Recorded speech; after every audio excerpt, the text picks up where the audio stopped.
It's Ricky Rich with Black Primacy with a quick question. Have you downloaded the Black Primacy app yet? If you haven't, don't worry about it. I just wanted to remind you that it is the number one way to find black owned businesses near you. Whether you're looking for food, fashion, or services, we've got you covered on this app. So download it now and start supporting black owned businesses in your area today. All right? Link in the description.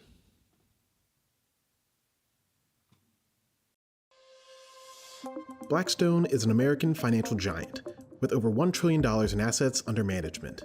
What we do is we buy assets, say we buy a company, and we make them better.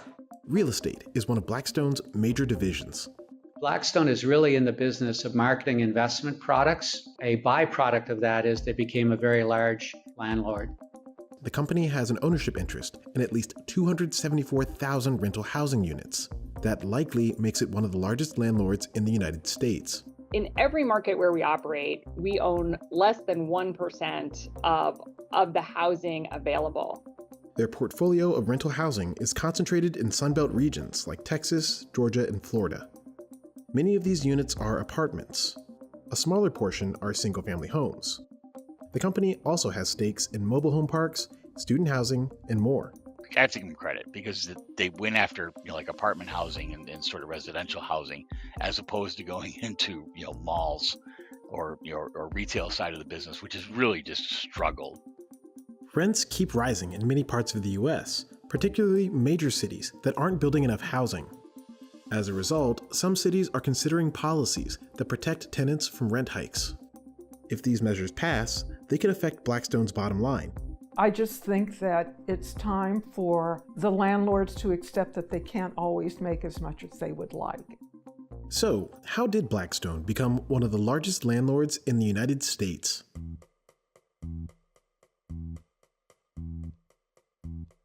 Most of the rentals Blackstone owns are in massive multifamily buildings.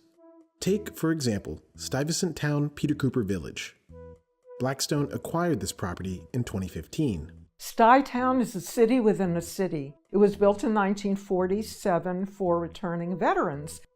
There are 11,242 units and approximately 30,000 residents. Today, all of the apartments in Stuytown are rent stabilized. That's a big benefit for long-term tenants like Susan. She pays significantly less than the market rate of rent in New York City. I moved into Stuyvesant Town in January of 1980 after having been on the waiting list for a little more than 3 years. But the rents at Stuytown have climbed over the years. Just dealing with 1 bedrooms and 1 bathrooms like I have, the rents now start at more than $4,700, and they go up depending on where the apartment is located. In 2020, the tenants at Stuytown sued their landlord. Their claim: Blackstone's subsidiary planned to convert units to market rates, raising rents beyond what the city allows for stabilized units. The New York State Supreme Court reviewed the case and ruled in favor of the tenants. Blackstone withdrew its protest of the findings, following court orders in 2024. Still, the company sees rent control policies as a risk. What we see consistently across the globe is that policies that focus on rent restrictions actually have a counterproductive outcome in that they really lead to higher housing costs overall. Restrictive policies really chill the environment as far as encouraging new development and even investment in existing housing. When Blackstone buys property, it tends to spend a lot of cash improving their asset. The video intercom system was something that Blackstone installed.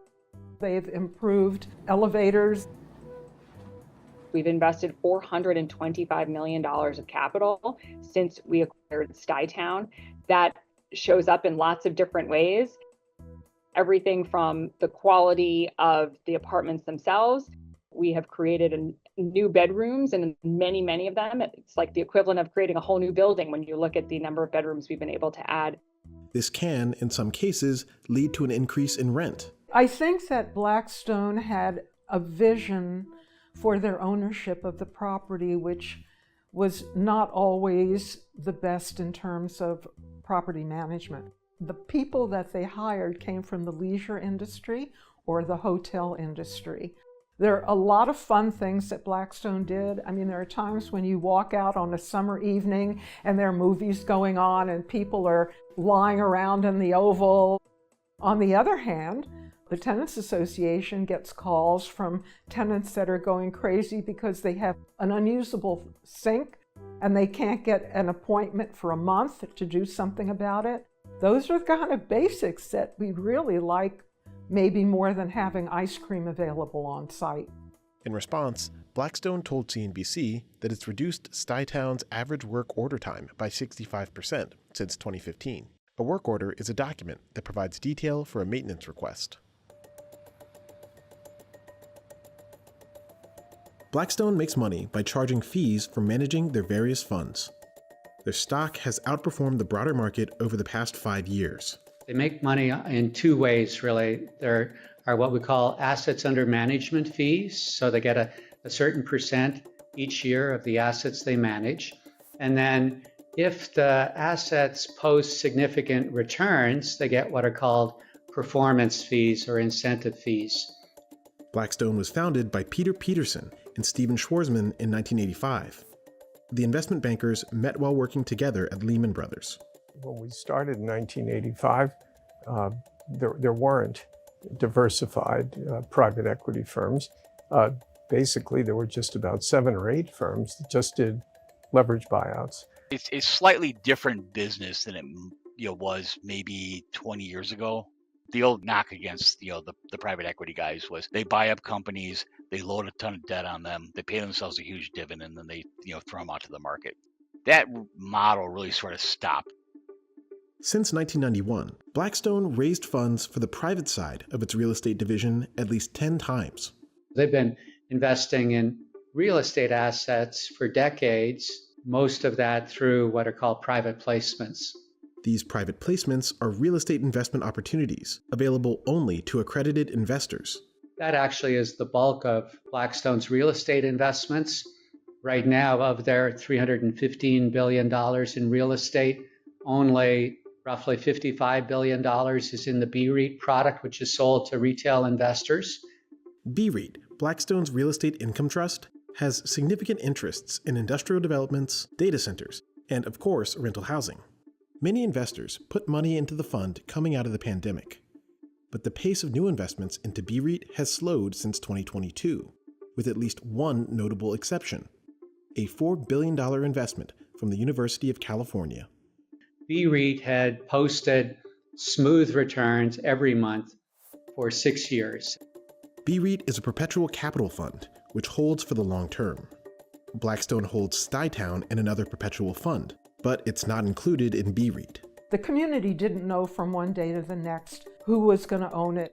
The then mayor of the city, Bill de Blasio, determined that it would be good to sell it to a developer who was going to be in it for the long term, and that's where Blackstone came in.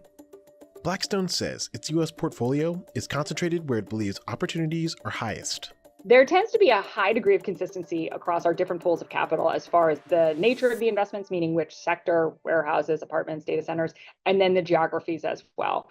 Really, what we try to follow across the globe is job and population growth. And that is part of why you see meaningful concentrations in the Sun Belt and also urban areas on the coast.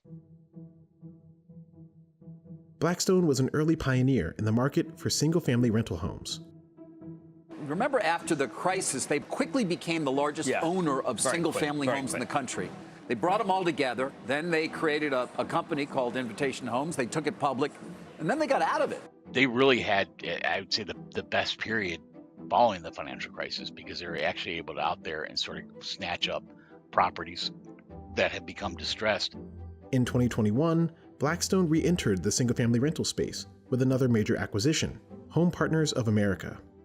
Home Partners of America offered a lease-to-purchase program, which was criticized by some in the industry. In 2025, they shuttered that company. Where we have lease-to-purchase agreements, we continue to honor those agreements. I think the challenge in the housing market today is that high borrowing costs make it more difficult for folks to convert a lease into being a homeowner. Blackstone today is building its single-family portfolio with Tricon Residential. The company was acquired in 2024. We purchased Tricon in a take-private transaction. It was publicly traded both in the US and Canada and really had been undervalued in the public markets. Today, Blackstone's single-family rental portfolio contains about 58,000 properties. The company says it's building thousands of new homes across the U.S. A lot of them still have so much dry powder sitting there, and they can sort of take advantage of situations when they arise. Buying is still cheaper than building in many markets, according to analysts at MetLife Investment Management. As a result, construction is limited, and rents are poised to keep growing.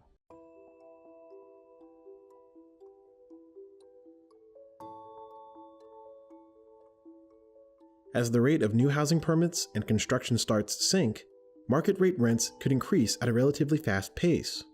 That's a major issue in cities like New York, where rental prices are already near record highs.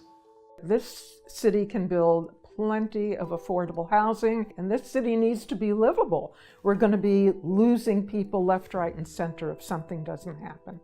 Policymakers, concerned with the soaring cost of rent, increased how much they'll spend on building low-income housing properties.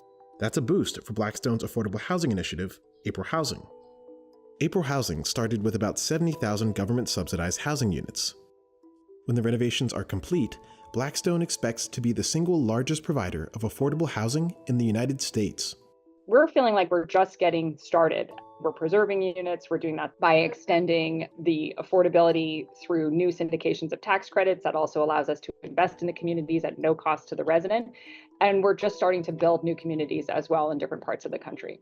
Bringing private capital into subsidized housing could be a net positive. The vacancy rate for affordable projects is higher than the rest of the market.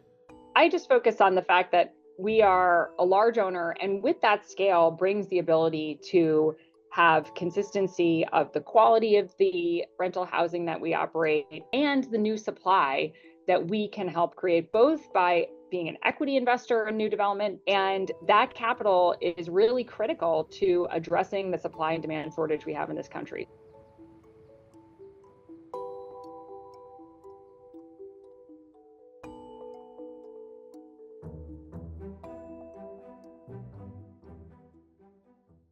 All right, I hope you enjoyed the video.